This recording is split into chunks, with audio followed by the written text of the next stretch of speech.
So we're going to go for it. And I am going to share my screen because today I do have a very rudimentary PowerPoint for you. I am not exactly the PowerPoint queen, but oh, I see. Yeah, I can see when somebody comes. But I did make this kind of simple PowerPoint, which I'm willing to email to you if you would like it for your reference after the class. That would be great. Thank you. Yeah. So I call this class How to Rock Your Open House, because anybody can do an open house. You can just show up at the house, stand around for 3 hours or however long it is, chat with a few people, and that's it. And frankly, that's what a lot of realtors do.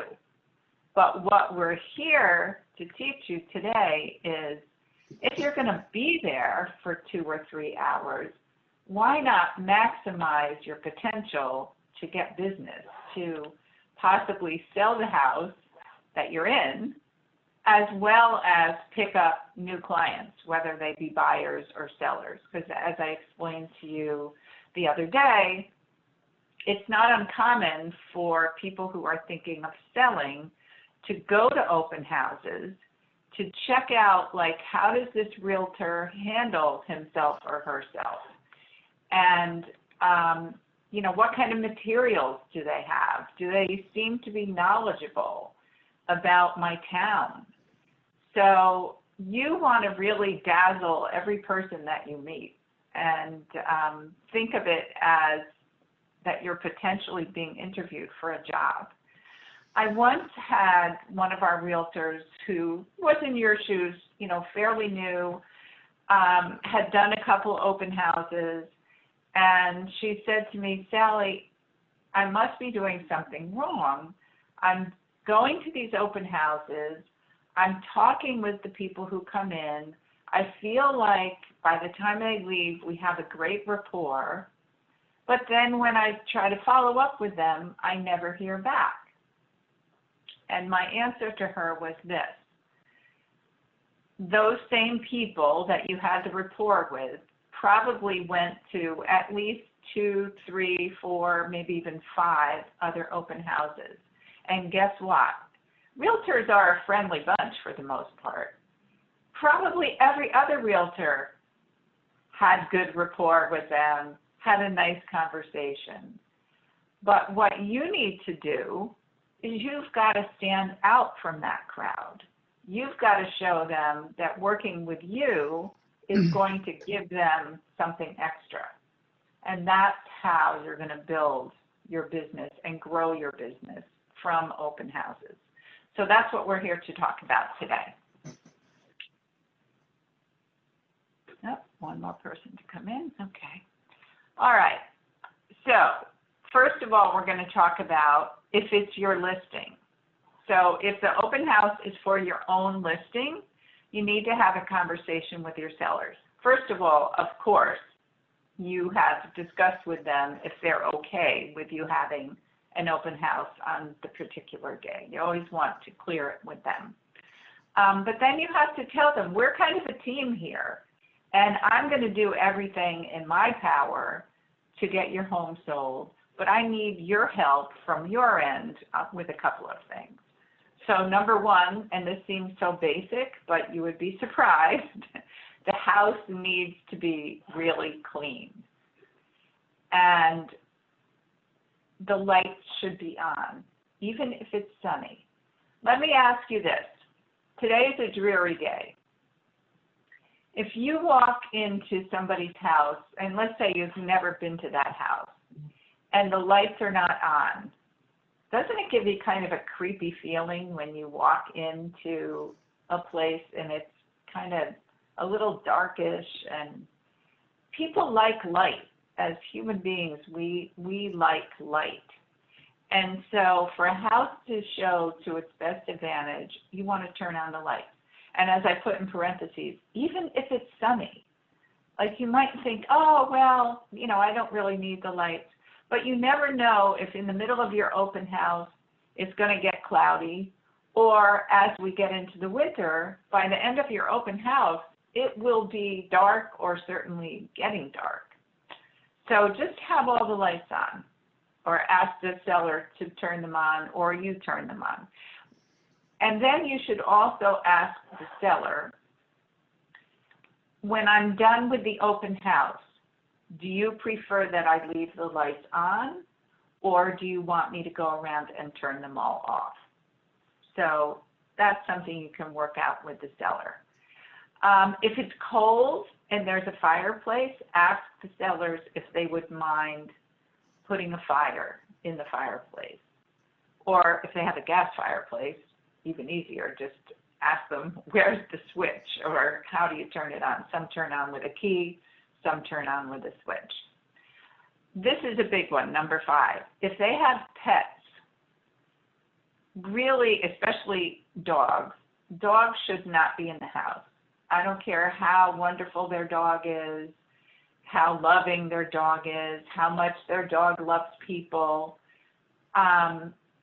There's a percentage of people who are turned off or even afraid of dogs. So it's best to get the dogs out of the house. Cats usually are a different matter, although if it's an outdoor cat, they could just let the cat out for the afternoon. If they do have cats, you should always find out from them if the cats are indoor or outdoor, or if it matters. Because one of the worst experiences of your life as a realtor will be the day that you open a door and a cat goes flying out the door and into the neighborhood. And you have to run around, here, kitty, kitty, kitty, here, kitty, trying to catch this cat. It is not fun.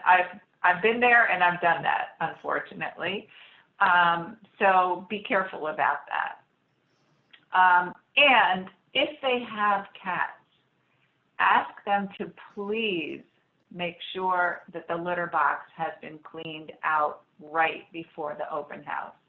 There's nothing worse than taking people into, a basement or wherever, and you open the door and there's this disgusting, stinky litter box. That is a huge turnoff to people. So, just ask them that be taken care of right before the open house. If they have jewelry, cameras, money, anything that they particularly value, it really should be hidden before the open house. And if they have super valuable jewelry, I would just advise them when you take the listing to just put it in a safe deposit box and just keep it there until the house has sold. Honestly, we have not, to my knowledge, in recent years had a problem with people stealing things, but we don't want to have one starting with your client. So please make sure they can't leave money sitting on a dresser, a camera sitting out. They've got to hide that stuff. Sally, The if I could other add, thing- I would also suggest any prescription drugs that they may have. Well, that's number 7. Oh.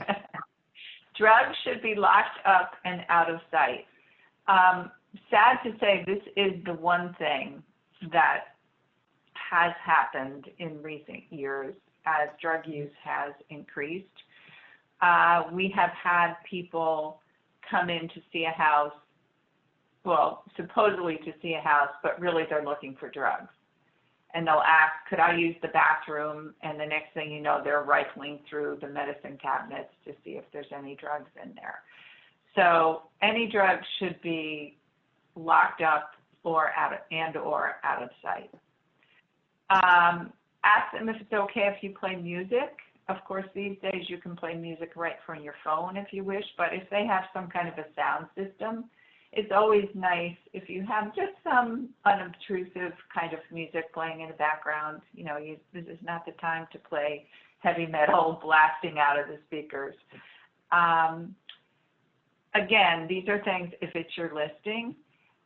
Number 9, ask if you can stage the dining room table or an outside table if it's decent weather to make the place look festive and welcoming. Real estate is very psychological, and what we want to do when people come into the home, we want them to start picturing themselves living there. And sometimes if you have a beautifully set table, whether it's inside or outside, it just starts putting the thoughts in the people's mind, oh yeah, I could picture my family having Thanksgiving dinner here, or I could picture this fantastic barbecue that we would be having outside. There's simple things that you can do. When I was actively selling, I used to carry supplies, and one of my supplies was I had like table settings and beautiful napkins that I could quickly set a table with if the people would allow me to do that. So remember, the goal is for the people to start thinking about the home as their own. And that kind of brings me to another thing, which is sometimes sellers will say to you, you know, I'd really like to be here for the open house. Explain to them that that is a negative to many people, because if they are there, if the seller is there, a buyer that comes in is looking at it as, oh, this is this guy's house. They're not psychologically going to be able to think of it potentially as their house. So we need the sellers out. Okay, how are you going to prepare? So your preparation for an open house is very important. The first thing is make sure you understand every aspect of the home, especially if it's not your listing. If you've never seen it, try to go see it. And as I put in parentheses, preferably with the listing agent. You want to really understand the house. And every house has its own little quirks. So you want to know as much as possible. You should read the whole listing. You should study all the pictures on the MLS. If the seller disclosure is available, you should read through that and just see if there's anything in there that you should, be aware of. You want to know things like, does it have septic or does it have sewer? Is it well water or is it public water? Are there any easements? What are the taxes? You're going to find that sometimes people come into your open house and start immediately firing questions at you. What are the taxes here? How much land does this have? How many bedrooms does it have? And if you're like, let me quick run and let me look at the listing, you're not going to be impressing those people. You want to have this information ready to tell them. So, that's why your preparation for this is super important also. Okay, now Kelly, we're going to find the where do you find the person's disclosure form? Where is that? In many cases, the realtor, the listing agent, has put it in the attached documents in the MLS. But if they haven't, you could just ask them, could I please have a copy of the seller disclosure? Or is there one available in the house? Sometimes realtors will print out a seller disclosure and leave it in the house. So you might want to do that. Okay, we're still in your preparation mode. So you should go and see if there's other homes for sale in that same neighborhood. Go and see them, because they might say to you, hey, as I was driving in, I noticed there's a house for sale up the street. What's the price of that? If you know these things, again, it's a way for you to impress the people who come in. If it's your listing, post that open house everywhere. put it on Facebook, put it on Instagram. It will automatically post to Zillow and those places from the MLS. And sorry for the misspelling here. We have a new word, websites.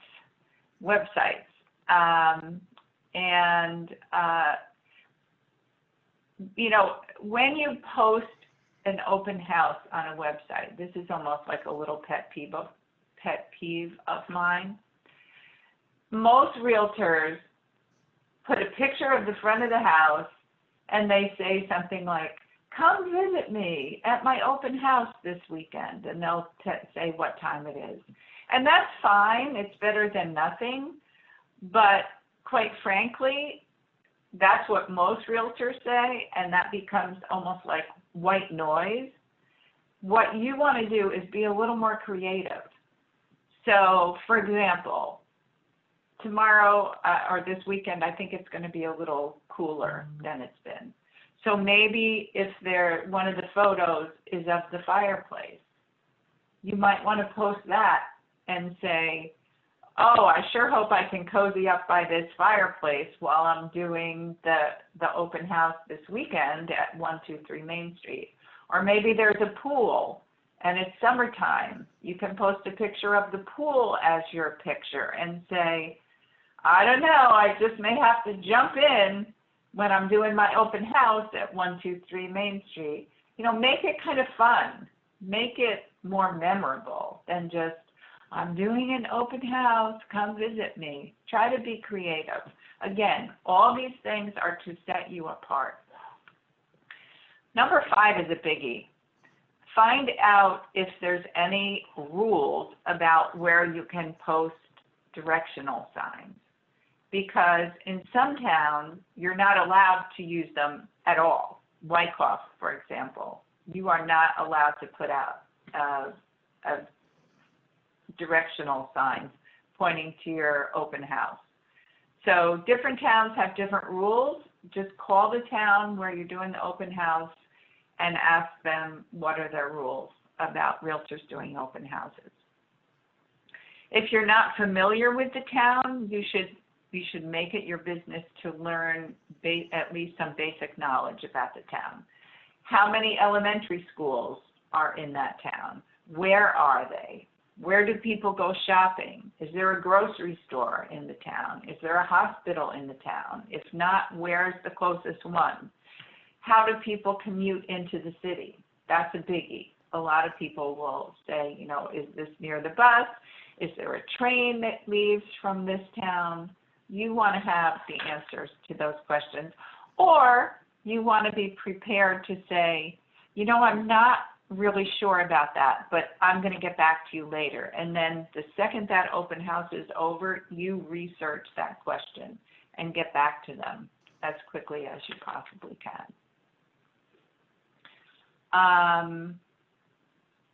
Let's see, our next one is be aware of what the recent sales have been in the neighborhood.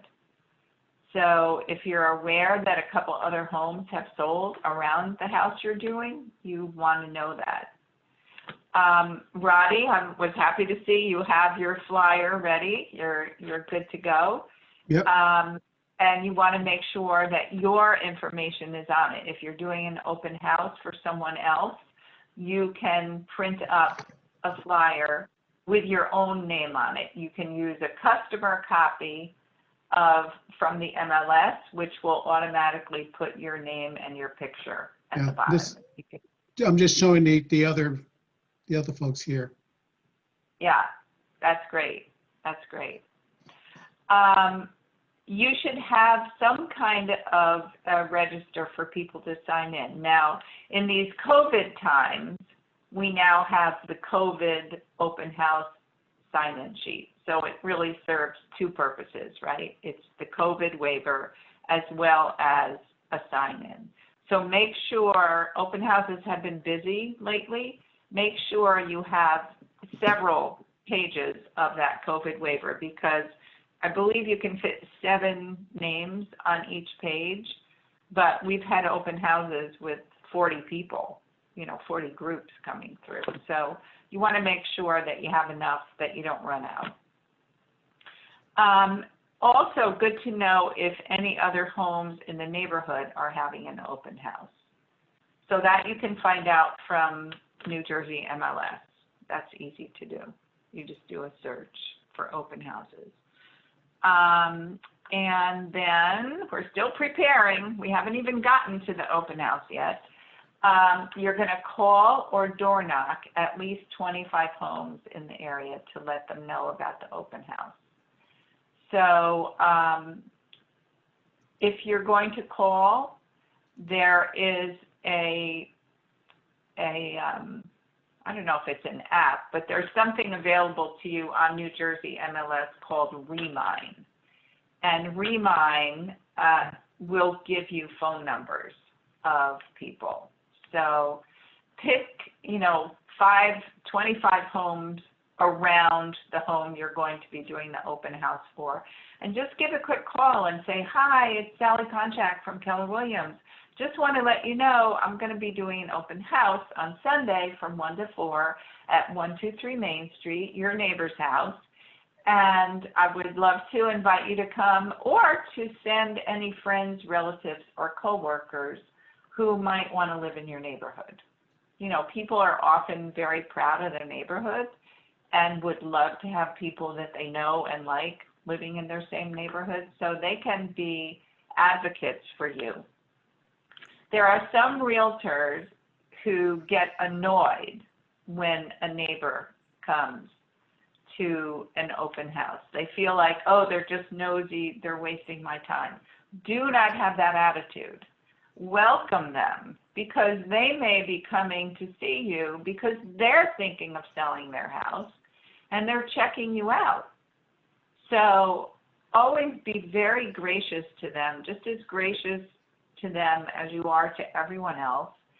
And what I would always say to them is I would always hand them a copy of the flyer, whatever information I had, and I would say to them, you can be an ambassador for this house for me. Go and you can take this and go tell everyone you know about it. And you never know, they just may tell people about it and get you your buyer. Number 12 is huge. Where exactly, Sure. Where exactly do we find the phone numbers of the neighbors on NJMLS? There is a function of New Jersey MLS called Remine. You may have to search for it. I don't want to take the time to look for it now, but it's on there. If you can't find it, call New Jersey MLS and they'll walk you through it. Sally, I have arranged with Larry Gruber, who's somewhat of a New Jersey MLS guru, to do a class for us on Remine. So be watching for that. It's on a Monday. It might be this coming Monday after the team meeting, actually. So be on the lookout for that. Thank you. Rodney, were you asking a question? Yes, it Remind, REMIND.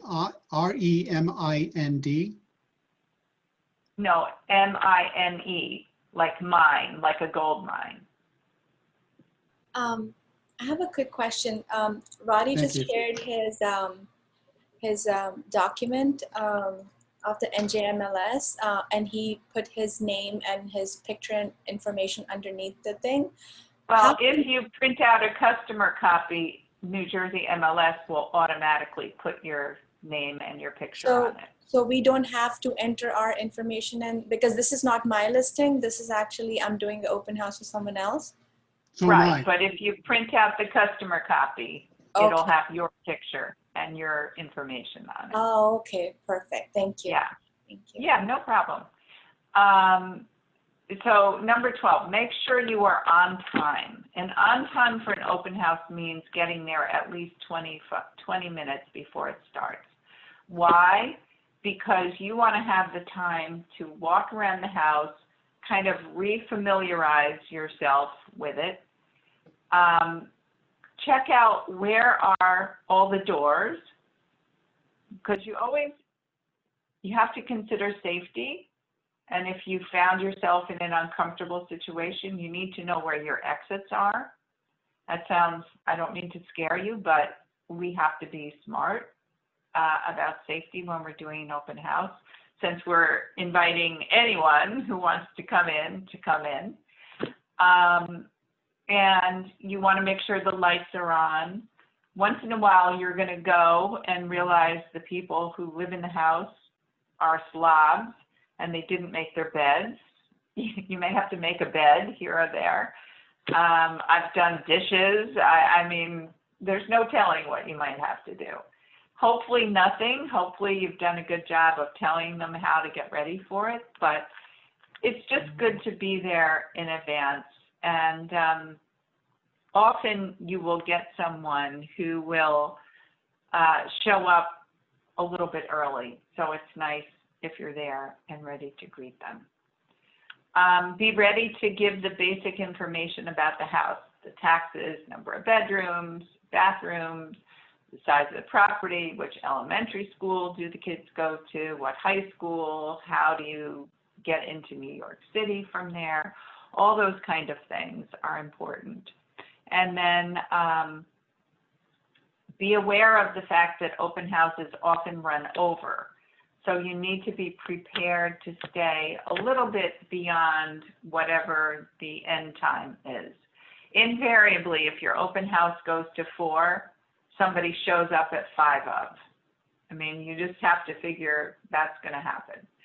And so don't book another appointment, you know, right at 4:15 or at 4:30. You want to allow yourself some leeway if you are doing an open house in case it runs over. Okay, so now we've prepared. Now let's talk about our goals for the open house. Wait, whoops, hold on. Okay, goals. Okay, obviously the number one goal is get the house sold, right? You have an obligation to the seller. That's what you're there for. So that's your number one priority. But your second priority is to meet potential buyers and sellers. And you're going to meet them, and hopefully you're going to dazzle them with your knowledge, right? You're going to establish yourself as the local expert. You want to impress the sellers that you're doing everything possible to get their house sold. So those should be your goals for an open house. Next question, or next group of slides, is what to bring with you. So you want to bring directional signs if they're allowed, and those you can either order on your own, or the office does have some that can be loaned out that you have to sign out for and bring them back afterwards. So you want to have signs if you can put directional signs out. You should have copies of the listing and any brochures, and you want to make sure your name is on anything that you're handing out. You should have some kind of a guest register, which, as we talked about a few minutes ago, is really your COVID waiver register. You should have your iPad if you're doing any kind of an online sign-in. Make sure you bring that along. It's a good idea to have mortgage information if you can get it. And any of our mortgage people that we deal with, if you give them enough advance notice, they will get something for you. They'll write something up for you. Or just take some, you know, generic kind of mortgage information along. Always bring the consumer information statement.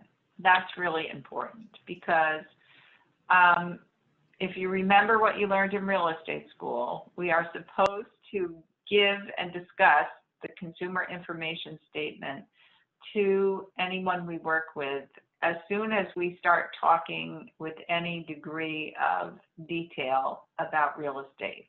If you're just showing somebody through the house and it never goes any further than that, then you don't need to. But once you start talking about what are your goals, where do you want to go, really you should be giving them the consumer information statement.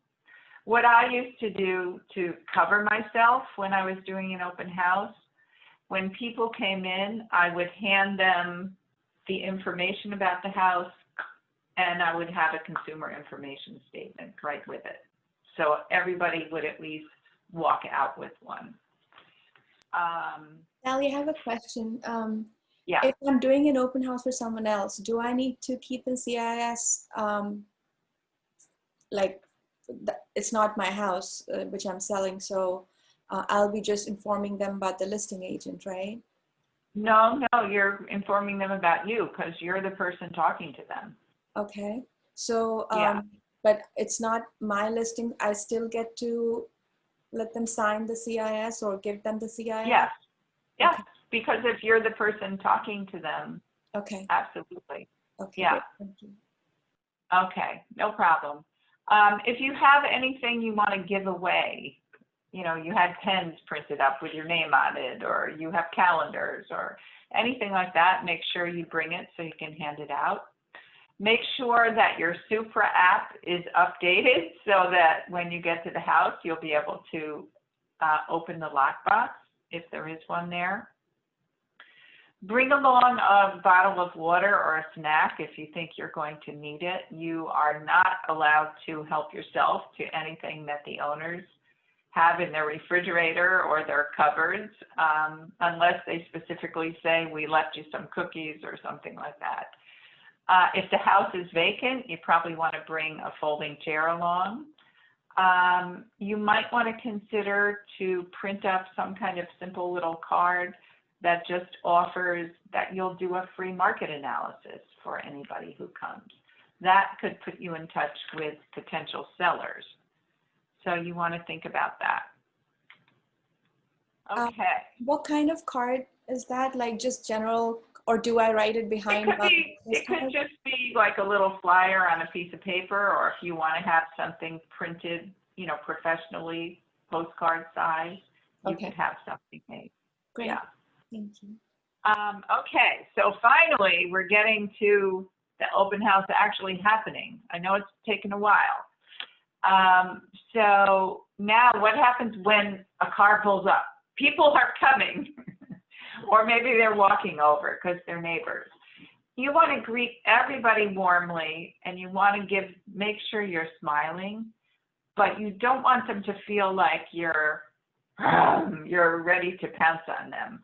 People are basically afraid of realtors. They feel like, you know, we're going to strong arm them into buying a house. So you want to be welcoming and warm without them feeling threatened, especially in these times of COVID. You don't want to get too close to people, and certainly do not put your hand out to shake their hand. You're going to introduce yourself with your name and your company. So, hi, I'm Sally Ponchak from Keller Williams. If you're the listing agent of the house, you're going to tell them that. You're going to say, hi, this is Sally Ponchak from Keller Williams. I am the listing agent for this home. Ask them a lot of questions, but not in a way that they feel like, you know, they're under interrogation. But you want to be asking them questions as you're walking through the house. So what brought you here today? What attracted you to this house? Are some of the questions you could ask. Or at the end, you might say, you know, what did you think were the pluses of this house? Or what were the minuses? But remember, when you're asking questions, if they tell you something like, well, we feel like we need a bigger house, you can ask them, so what does a bigger house, what does that mean to you? What has to be bigger? Does that mean more rooms, more land? Can you describe it to me? And see what they say, because you know what? You may realize as they're telling you that this house that you're in is not going to work for them, but if you've done your homework and you've made yourself aware of other properties for sale in the area, maybe you can say to them, you know, I bet you would like the house over on Smith Road. Let me send you the information about that. And, you know, that's the way that you can potentially gain new clients. So it's all part of your preparation, right? The more prepared you are, the more you're potentially going to be able to have those kind of conversations with people. Hey, Sally. Yeah. Hi, is there a list, is there some type of list or script that you would have? There's some pertinent questions that we can ask as they're going through the house? Yeah, I think I can come up with that. Yes. Yeah. And second question, what if you get more than one group of people? How do you handle that? Okay, in these COVID times, we're basically bringing groups through one group at a time, and the other people wait outside. I mean, Okay. this summer we had lines that went way down the street in some cases. People they understand it's COVID, you know, and everyone who goes into the house has to be wearing a mask. That's a written law. With that happening so crazy and like if the seller requires it, they maybe have to wear booties and even gloves or use hand sanitizer. But the masks are a definite, and anything above and beyond that is up to the seller. And with that craziness happening with the long lines, I'm sure there's been times where somebody wrote a contract right then and there. There have been. And then do you tell the rest of the crowd, you know, still come through, and the more contracts, the better, correct? Well, don't forget, writing up a contract does not mean a house is sold. It's a long way till the house is sold. So, and really, if somebody said they want to write up a contract, I would say to them, great, I'm going to be done here at 4. Let's meet. Oh, wow, okay. Let's meet afterwards, and we'll do it. So Yeah, Sally, rather speaking of than. contracts, should you have one with you if you're doing an open house? I am a big believer in have a contract with you. You never know what's going to happen. Of course, you can always access Dotloop even from your phone, but that's up to you. Okay, so at the end of the tour, ask if they like the house. If they tell you, we hated this house, we don't like it, you know, ask them why, and then you can say to them, well, can you describe your dream house to me? What is the house that you're looking for? Because I might know of a house off the top of my head that would fit your qualifications. Again, that comes with good preparation on your part. Let's see. Okay. So we just talked about number 5. Always, no matter if they're obnoxious to you, and honestly, some people will be obnoxious to you. Even if they are, you're going to be gracious. You're going to thank them for coming. You're going to tell them if they have any other questions to feel free to contact you. Just let them go out the door and don't get into any back and forth with people. As I said, there are very few people that will happen with, but there's some. So just always keep your cool and be gracious. Make sure they sign in. And this is really something that's very important, especially if you're doing an open house for somebody else. If it's not your listing and you're doing it for another realtor. If you're doing an open house for someone else, as soon as that open house is over, you should be calling that other realtor or emailing them and telling them, I had X number of groups come through. Here's the feedback. I think these 2 people might potentially like it, or nobody liked it, you know, but you've got to give them that feedback, because the sellers are going to be calling their listing agent and saying, so what happened at the open house? And you're going to make the listing agent look bad If they're like, I don't know, I never heard back from the person who did it. So if that happens, you probably will never be asked to do an open house again by that realtor, just so you know. Do So we have to make- give them the names of the people who came in, or we just have to tell them that this many people came in? Usually no, but it depends on the listing agent. There's some listing agents, certainly if someone came in and they say they're working with another realtor, that you should give to the listing agent because they can just follow up with that other realtor. But most listing agents, the other people are considered your clients. That's your reward for doing the open house. But you should always discuss that with the listing agent ahead of time. Like, you know, are you expecting me to give you the names? Are these my clients? Make sure you have that cleared up because you don't want to have a problem. Okay, so now we're into the post-open house. Before you leave that house, make sure if the sellers ask you to turn off the lights, that you've turned off all the lights. If you opened a window because you wanted to get a breeze, make sure you close it. You want to leave the house in the exact same condition it was in when you came in. So one of the hugest complaints that sellers have about realtors is when one of their doors is left unlocked. Even if you think, well, I never unlocked the basement door, so I don't have to check that, go and check it. Just in case one of the potential buyers somehow opened it and, you know, undid the lock, you want to be sure that house is absolutely secure.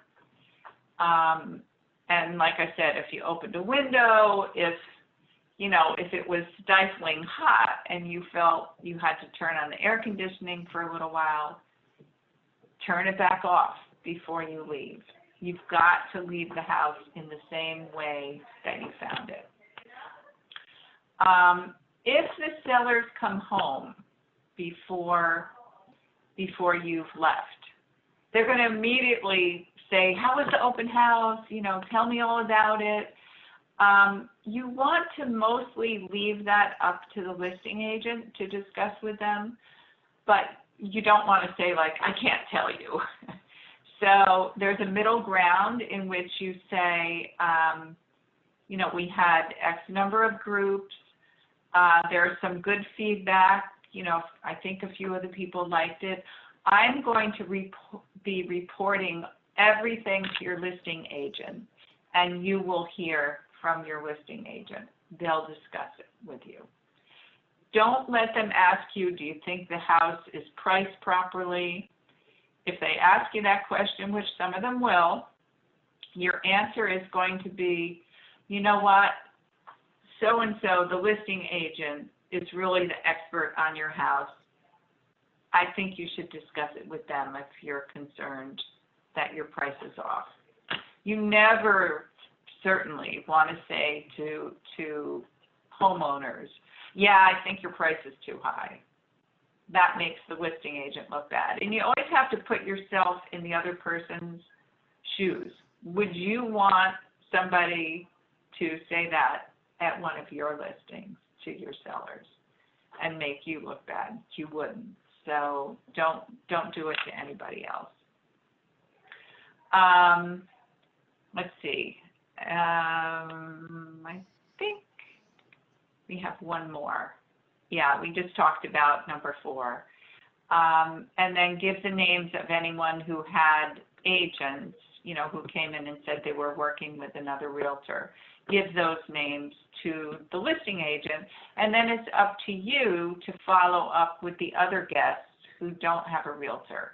You want to send something to them within 24 hours. You either want to call them, you want to email them, text them, put them on a smart plan in command, but you want to reach out to them because you can be sure that probably the other realtors in the other open houses are reaching out to them. So you want to win the contest. You want them to say, you're the one that stands out from all the realtors that we met today.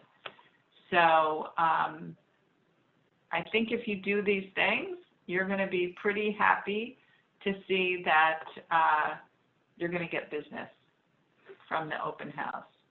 I'm going to stop the share. And again, I'm going to put my email in here so that anybody who wants a copy of this presentation, I'm happy to email it to you. Sally, That's my email, sallyponchak@gmail.com.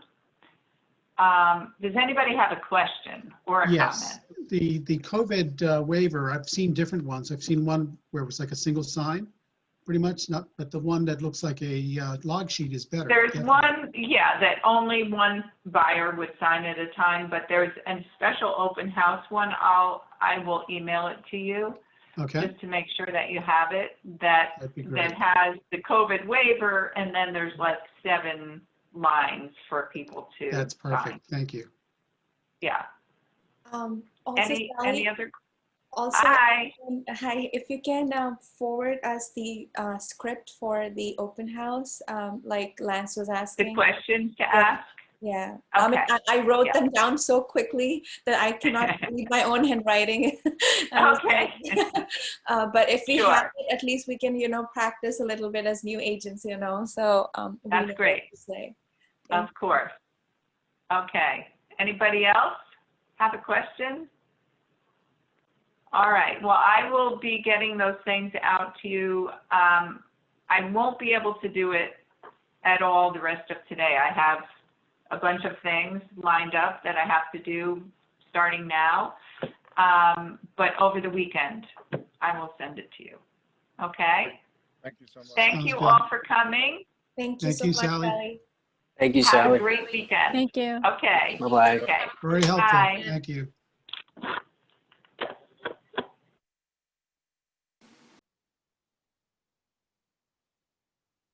Take care, everybody. Bye, Roddy.